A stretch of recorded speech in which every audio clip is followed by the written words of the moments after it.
उसके सैनिक उससे बिछुड़कर किसी और दिशा में चले गए थे।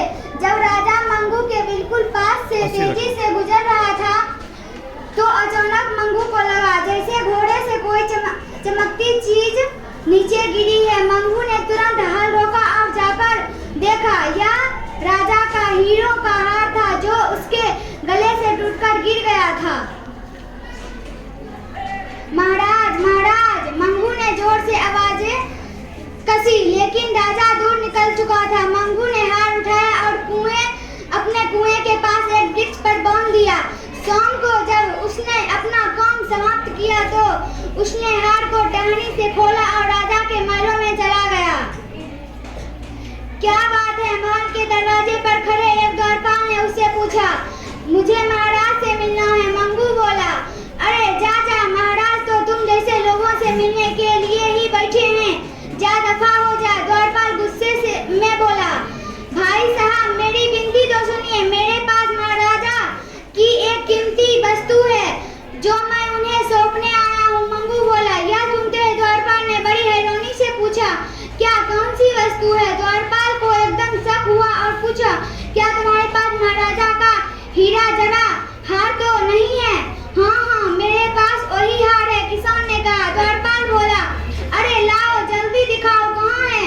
महाराज ने तो अपने सैनिकों को इसी हार की तलाश में इधर उधर भेजा है। महाराज बहुत परेशान हो रहे थे।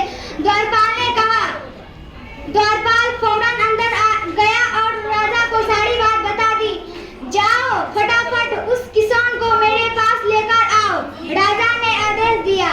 मैले कुचैले कपड़े पहने मंगू अंदर आ गया। हुजूर, आपका हार। कल जब आप अपने घोड़े पर तेज रफ्तार से मेरे खेत के पास से गुजर रहे थे तो मैंने हल चलाते समय देखा कि आपकी कोई वस्तु गिरी है। पास जाकर देखा तो आपका यह हार था, ये लीजिए। मंगू ने हाथ सौंपते हुए कहा, मेरे प्यारे किसान, तुम्हारी ईमानदारी ने तो मेरी आंखें खोल दी है। समझ में नहीं आ रहा तुम्हें क्या इनाम दूं। यह हार मेरे एक पड़ोसी मित्र राजा ने मुझे भेंट किया था। राजा बोला। मंगू नम्रता से बोला, महाराज, मुझे किसी इनाम की जरूरत नहीं, आपकी वस्तु आपके पास आ गई, मुझे इस बात की खुशी है। मुझे अब आज्ञा दीजिए, खबरदार, तुम यहाँ से नहीं जा सकते, राजा ने कड़कती हुई आवाज में कहा। यह सुनते ही मंगू के होश उड़ गए। वह सोचने लगा, ना जाने राजा क्या करेगा। राजा ने उठकर उसके कंधे पर बड़े प्यार से हाथ रखा और हंसकर बोला, डर गए थे? भला तुम्हारे जैसे ईमानदार व्यक्ति को मैं कैसे जाने दे सकता हूँ। आज से तुम मेरे महलों में ऐसे से रहोगे, तुम्हें कोई काम करने की जरूरत नहीं होगी। मंगू राजा के महलों में रहा। 15 दिन रहने के बाद मंगू ने राजा से कहा, हुजूर, गुस्ताखी माफ, मैं अपने परिवार को भी यहाँ ले आया हूँ। क्यों नहीं? अवश्य, राजा बोला। मंगू ने आज्ञा लेकर अपने घर गया और कई दिन गुजर गए, लेकिन मंगू महलों में वापस नहीं लौटा। राजा ने मंगू को लाने के लिए अपने सिपाही भेजे। सिपाहियों ने जाकर देखा वह अपने खेत में काम करने में व्यस्त था। उसे राजा के पास ले आए। क्यों मंगू, तुमने अपने परिवार को भी लाने का वादा किया था, लेकिन तुम वापस नहीं लौटे। राजा ने बड़ी हैरानी से उससे पूछा। मंगू हाथ जोड़ता हुआ बोला, महाराज, मैं आपका एहसानमंद हूँ कि आपने मुझे अपने महलों में ठाठ बाट से बिना कोई काम करने के रहने का सुख दिया, लेकिन हुजूर, गुस्ताखी माफ, अपने खेत में काम करके खाने से मुझे जो सुख मिलता है वो यहाँ निठल्ला रहकर नहीं मिला। ऐसे तो मेरा शरीर कमजोर और नकारा हो जाएगा, इसलिए मुझे आप क्षमा करें। मंगू की यह बात सुनकर राजा ही बोला, शाबाश मंगू, मुझे तुम पर गर्व है। तुम जैसा इंसान तो पूजा करने के योग्य है, लेकिन अब तुम्हें मेरा एक आदेश जरूर मानना पड़ेगा। क्या हुक्म है सरकार का? मंगू ने हाथ जोड़ते हुए पूछा। इस तोहफे को लेने से ना मत करना, वरना मेरा दिल टूट जाएगा। यह कहते हुए राजा ने अपने हाथ में पहना एक बहुत कीमती कंगन उतारकर के हाथ में डाल दिया। मंगू खुशी खुशी विदा लेकर अपने घर में वापस चला गया। धन्यवाद। तो वह बगीचे के सभी पौधे को खा सकता है, पापा ने कहा। क्या हम उसकी जगह पर तुम्हें कुछ और दे सकते? तक ले जाओगे तो मैं तुम्हें 4 रुपये दूंगा। भिखारी मान गया और उसने बोझा को उठाया और उसे 4 रुपये मिले। भिखारी ने 2 रुपये अपने मोहलत के लिए खर्च किया और बाकी 2 रुपये बचाकर रखा। रोज इसे ही काम करते हुए भिखारी ने काफी पैसा बचाया। धीरे धीरे उसने हिंदन को अपनी दुकान भी खोली। एक दिन व्यापारी बना भिखारी सोमनाथ के पास गया और उसे जीने का रास्ता दिखाने के लिए धन्यवाद दिया। उसने कहा, उस दिन आपने मुझे 2 रुपये दिए थे। अगर उसी समय मैंने 2 रुपये को अपने भोजन के लिए खर्च कर दिया था तो आज एक व्यापारी बनकर हजरत की जिंदगी बताने लायक नहीं बन सकता था। आप महान हैं। मैं आपके इस अनमोल दान को जीवन भर नहीं भूलूंगा। धन्यवाद। वर्ग से बनेगा छात्र। आप सभी के सामने मिथिला हाउस की तरफ से एक कहानी प्रस्तुत करने जा रहा हूँ। मुझे उम्मीद है कि आप सभी को यह कहानी अच्छी लगे तथा आप सभी इस कहानी को ध्यानपूर्वक सुनेंगे। इस कहानी का शीर्षक पारस का समय का महत्व। पारस पत्थर। एक बार एक गुरुजी ने अपने एक शिष्य को पारस का पत्थर दिया। वह शिष्य बहुत आलसी था, हर काम को कल पे टाल देता था। गुरुजी ने उससे कहा कि मैं ये तुम्हें पारस पत्थर दे रहा हूँ। इस पारस पत्थर से जब तुम लोहे को स्पर्श कराओगे तो वह लोहा स्वर्ण बन जाएगा। या कहते गुरुजी वहां से चले आए। वह शिष्य बाजार लोहे खरीदने गया। उसने लोहार से पूछा, क्या लोहे किस भाव दे रहे हो? लोहार ने बताया कि अभी लोहे का भाव महंगा चल रहा है। उसे भी लोहे का रेट महंगा लगा। तो उसने सोचा कि थोड़े दिन रुककर मैं लोहा ले लूंगा। ऐसे ही वह फिर घर लौट आया। ऐसे ही करते करते पूरा महीना समाप्त हो गया। महीना के अंतिम दिन गुरुजी अपने शिष्य के घर पहुंचे। गुरुजी ने कहा कि मेरा वह पारस पत्थर मुझे वापस दो। शिष्य बोला कि मैंने अभी सोना बनाने का काम शुरू भी नहीं किया है, तो वापस कैसे दूं? गुरुजी बोले, नहीं, अब तुम्हारा समय समाप्त हुआ, आप मुझे मेरा पारस पत्थर चाहिए। इस कहानी से हमें यह सीख मिलती है कि हमें जीवन आज में जीना चाहिए और इस पल में जीवन चाहिए। सभी निशान को मिटा ले गई। इस बात से केकरा को बहुत गुस्सा आया और उसने लहर से बोला, ए लहर, तूने यह क्या किया? तो मैं अपना सबसे अच्छा मित्र मानता था, पर तूने मेरे इतने सुंदर पैरों के निशान को मिटा दिया। इस बात से लहर बोली, हे मित्र, पीछे देखो, मछुआरे आ रहे हैं जो केकरा के उसके पैरों के निशान से तुम्हें पकड़ ले जाते हैं। मैं नहीं चाहता था कि वो तुम्हें भी पकड़ के ले जाए, बस इसीलिए मैंने तुम्हारे पैरों के निशान को मिटा दिया। इस कहानी से हमें यह शिक्षा मिलती है कि कई बार हम अपने सोच के अनुसार आगे वाले को गलत समझ लेते हैं, इसीलिए हमें कोई भी बात को समझ कर बोलना चाहिए। धन्यवाद।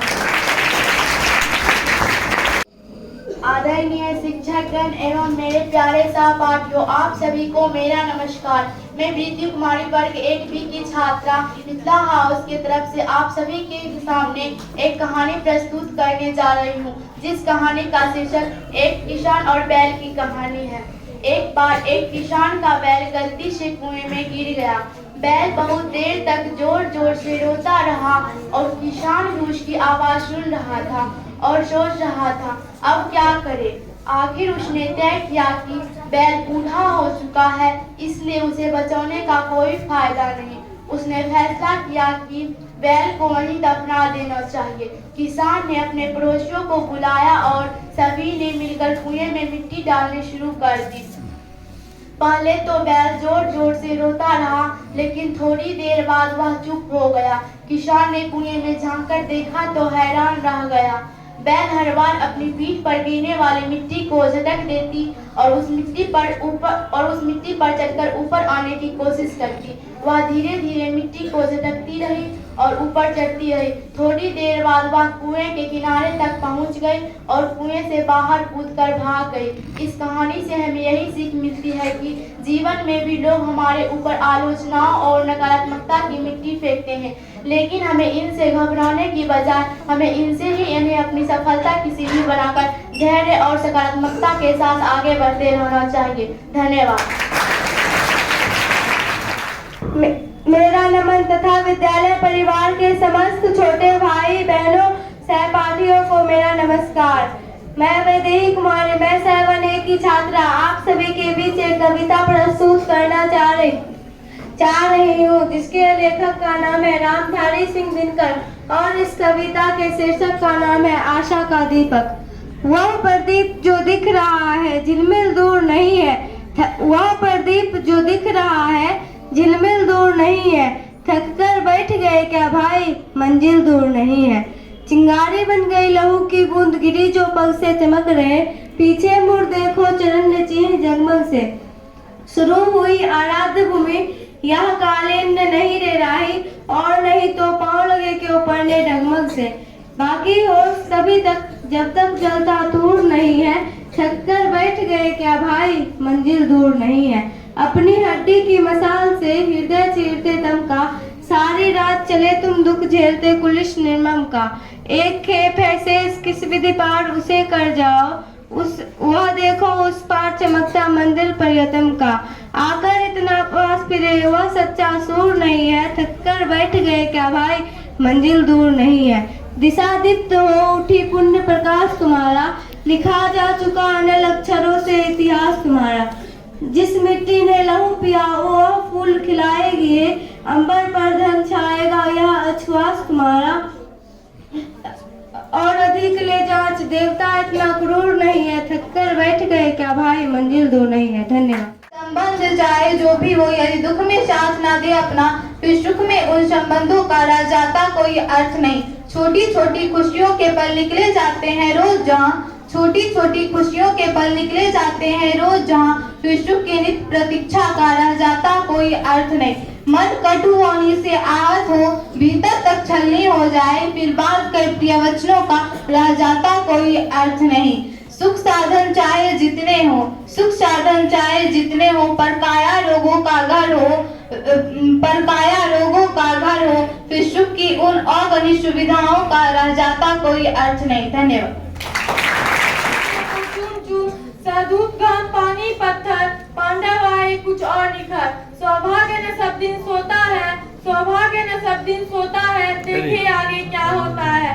मैत्री की राह बताने को, सबको सुमाग्र पर लाने को, दुर्योधन को समझाने को, भीषण विध्वंस बचाने को, भगवान हस्तिनापुर आए, पांडव का संदेशा लाए। दो न्याय अगर तो आधा दो, दो न्याय अगर तो आधा दो, यदि इसमें भी बाधा हो तो दे दो केवल 5 ग्राम, रखो अपनी धरती तमाम। हम वही खुशी से खाएंगे, परिजन पर असीना उठाएंगे। दुर्योधन वह भी दे न सका, आशीष समाज की ले न सका। दुर्योधन वह भी दे न सका, आशीष समाज की ले न सका। उल्टे हरि को बांधने चला, जो था असाध्य साधने चला। जब नाश मनुष्य पर छाता है, पहले विवेक मर जाता है। हरि ने भीषण हुंकार किया, अपना स्वरूप विस्तार किया। डगमग डगमग दिग्गज डोले, भगवान कुपित होकर बोले। जंजीर बंधाकर साधी ने, हाँ हाँ दुर्योधन बांध मुझे। यह देख गगन मुझ में लय है, यह देख पवन मुझ में लय है। मुझ में विलीन झंकार सफल, मुझ में लय है संसार सफल। अमृत फूलता है मुझमें, संहार झूलता है मुझ में। उद्यांचल मेरी दीप्त भार, भूमंडल वृक्ष स्थल विशाल। भुज परिधि बंधु को घेरे है, भुज परिधि बंधु को घेरे है, मेहनत मेरो पग मेरे है। दिखते जो ग्रह नक्षत्र निकल, सब है मेरे मुख के अंदर। दृघो तो दृश्य अकांड देख, दृघो तो दृश्य अकांड देख, मुझ में सारा ब्रह्मांड देख। चल अचल जीव जग क्षर अक्षर, नश्वर मनुष्य सर जाति अमर। सतकोटि सरित सतकोटि विष्णु, सतकोटि विष्णु सतकोटि जलपति धनेश, सतकोटि रुद्र, सतकोटि काल, सतकोटि दंडधर लोकपाल। जंजीर बढ़ाकर साधी ने, हाँ दुर्योधन बांध मुझे। भूलो कतल पाताल देख, गत और अनागत काल देख। यह देख जगत का आदि सृजन, यह देख महाभारत का। मृतकों से पटी हुई भू है, मृतकों से पटी हुई भू है, पहचान इनमें कहाँ तू है। अंबर में कुंतल जाल देख, पद के नीचे पाताल देख। मुट्ठी में तीनों काल देख, मेरा स्वरूप विकराल देख। सब जन्म मुझी से पाते हैं, फिर लौट मुझी में आते हैं। सब जन्म मुझी से पाते हैं, फिर लौट मुझी में आते हैं। जिसे चढ़ती है ज्वाल संगम, सांसों में पाता जन्म पवन। जिसे चढ़ती है ज्वाल संगम, सांसों में पाता जन्म पवन। पर जाती मेरी दृष्टि इधर, हंसने लगती है सृष्टि उधर। मैं जब मुड़ता हूँ लोचन, छा जाती चारों ओर मरण। बांधने मुझे तो आया है, जंजीर बड़ी क्या लाया है। यदि मुझे बांधना चाहे मन तो पहले बांध अनंत गगन। वह सुन को साध न सकता है, वह मुझे बांध कर सकता है। हितवचन नहीं तूने माना, मैत्री का मूल न पहचाना। तो ले अभी मैं जाता हूँ, अंतिम संकल्प सुनाता हूँ। याचना नहीं अवरण होगा, जीवन जया की मरण होगा। टकराएंगे नक्षत्र निकल, बरसेगी भू पर वही पकड़। फंसेस नाक का डोलेगा, दुर्योधन रण ऐसा होगा, फिर कभी नहीं जैसा होगा। भाई पर भाई टूटेंगे, विश्वव्याप बूंद के लूटेंगे। भाई पर भाई टूटेंगे, विश्वव्याप बूंद के लूटेंगे। व्यास श्रृंखला सुख लूटेंगे, सौभाग्य मनुष्य के फूटेंगे। आखिर तू भूसाई होगा, हिंसा का पर्दाई होगा। थी सवा शर्म सब लोग डरे, चुप थे या थे बेहोश पड़े। थी सवा शून्य सब लोग डरे, चुप थे या थे बेहोश पड़े। केवल दो नर नाघाते थे, धृतराष्ट्र विदुर सुख पाते थे। करजोर खड़े प्रमुदित पाते थे, निर्भर दोनों पकड़ाते थे। जय जय, धन्यवाद। जिनमें चिंगार जो चढ़ गए पुण्य वेदी पर, लिए बिना गर्दन का मोड़। कलम आज उनकी जय बोल, कलम आज उनकी जय बोल। जो अगणित लघुदीप हमारे तूफानों में एक किनारे, जल जलाकर बुझ गए किसी दिन, मांग नहीं स्नेह मुंह खोल।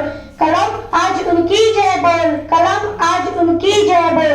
पीकर जिनकी लाल सिकाए, उगल रही सौ लपट दिशा, जिनके सीना से सामी धरती रही अभी तक डर। कलम आज उनकी जय बोल, कलम आज उनकी जय बोल। अंधा चका चांद का मारा, क्या जाने इतिहास बेचारा। साक्षी है उनकी महिमा की, सूर्य चंद्र भूगोल खबर। कलम आज उनकी जय बोल, कलम आज उनकी जय बोल। धन में ऊंचे भाव की, तन पर शक्ति विजय अपार। अंध कक्ष में बैठ रचोगे ऊंचे मीठे गान, या तलवार पकड़ जीतोगे बाहर का मैदान। कलम देश की बड़ी शक्ति है, भाव जगाने वाली। दिल ही नहीं दिमागों में भी आग लगाने वाली। पैदा करती कलम विचारों के जलते अंगारे, और प्रज्वलित प्राण देश के क्या कभी मरेगा मारे। एक भेद है जहाँ निर्भय होते नर नारी, कलम उगलती आग जहाँ अक्षर बनते चिंगारी। जहाँ मनुष्यों के अंदर हरदम जलते हैं शोले, बादल में बिजली होते दिमाग में गोले। जहाँ पालते लोग लहू में हालाहर की धार, क्या चिंता यदि वहाँ हाथ में नहीं हुई तलवार। धन्यवाद। कभी बस राहों पर अपनी चले चलो, चले चलो। मुश्किलें आएगी हजार, मुश्किलें आएगी हजार। मानना न कभी हार, मानना न कभी हार। मंजिलों की ओर ए मुसाफिर, मंजिलों की ओर ए मुसाफिर। बढ़े चलो, चले चलो। जिंदगी की कविता को समझो, जिंदगी की कविता को समझो। अल्फाजों में ना उलझो, अल्फाजों में ना उलझो। हर एक नज्म को तबीयत से, हर एक नज्म को तबीयत से। बढ़े चलो, चले चलो। तूफान से भरे समुंदर में, तूफान से भरे समुंदर में। विकराल लहरों पर अपनी मन को कश्ती पर, अपनी मन को कश्ती पर। संभले चलो, चले चलो। चट्टानों को पार करते हुए, चट्टानों को पार करते हुए। सपनों पर धार करते हुए। जीवन पर्वत शिखर पर, जीवन पर्वत शिखर पर। चढ़े चलो, चले चलो। धन्यवाद। इस कविता के लेखक का चढ़ना ना करता है, आखिर उसकी मेहनत बेकार नहीं होती। कोशिश करने वालों की कभी हार नहीं होती। डुबकियां सिंधु में गोताखोर लगाते, जा जा कर खाली हाथ लौट कर आते। मिलते नहीं सांस की मोती गाढ़े पानी में, बढ़ता उत्साह दुगुना इसी हैरानी में। मुट्ठी उसकी खाली हर बार नहीं होती। कोशिश करने वालों की कभी हार नहीं होती। असफलता एक चुनौती है, स्वीकार करो। क्या कमी रह गई है देखो और सुधार करो। जब तक सफल ना हो तुम, नींद चैन को त्यागो तुम। संघर्ष का मैदान छोड़ मत भागो तुम। कुछ किए ही बिना जय जयकार नहीं होती। कोशिश करने वालों की कभी हार नहीं होती। धन्यवाद। के बारे में बताने वाली हूँ। प्यारी बेटी इंदिरा, भारत विविधताओं से बड़ा देश है। यहाँ अलग अलग रंग रूप और क्षमताओं के लोग रहते हैं। विविधता ही तो हमारी पहचान है, इसलिए इन आधारों पर करना अमानवीय है। डर से की गई बात पूरी होती है, पता है। मजहब भी तो डर से आया, इसलिए मजहब के आधार पर दंगे फसाद गलत है। प्यारी बेटी जो अपने को बदलकर आसपास की चीजों में मिला देती है, उसके लिए जिंदा रहना आसान है। हमें याद रखना चाहिए कि हम बंदरों और वन मनुष्यों के वंश के ही है। तुम अगर गौर से लोगों के स्वभाव का आकलन करोगे तो पाओगे आज भी शायद हम में से कोई लोग का स्वभाव बंदरों जैसा है। अंग्रेज अपने को दुनिया में सबसे बढ़कर समझता है। फ्रांसिस का भी यही ख्याल है कि मैं ही सबसे बड़ा हूँ। जर्मन अमेरिका और दूसरी जाति भी अपने को बड़ा समझती है। हर देश के आदमी को ऐसा लगता है कि हम लोग सबसे अच्छे और होशियार हैं और दूसरी जाति और धर्म सब के लोग घटिया हैं। कितना अच्छा होता अगर दुनिया के सभी आदमी सुख और खुशी रहते। हमें कोशिश करनी चाहिए कि सारी दुनिया ऐसी हो जाए जहां लोग चैन से रह सके। गली में लड़ते दो आदमियों को हम बेवकूफ और पागल समझते हैं, परंतु हम पुलिस को बुलाते हैं। पुलिस उन्हें डंडे मारती है। तो जब दो लड़के मुल्क आपस में लड़ने लगे, वे बेवकूफी और पागलपन है। मिलकर काम करना अकेले काम करने से अच्छा है। सबकी भलाई के लिए साथ मिलाकर काम करना सबसे अच्छी काम है। धन्यवाद। जिन्हें बचपन से ही शिक्षा से वंचित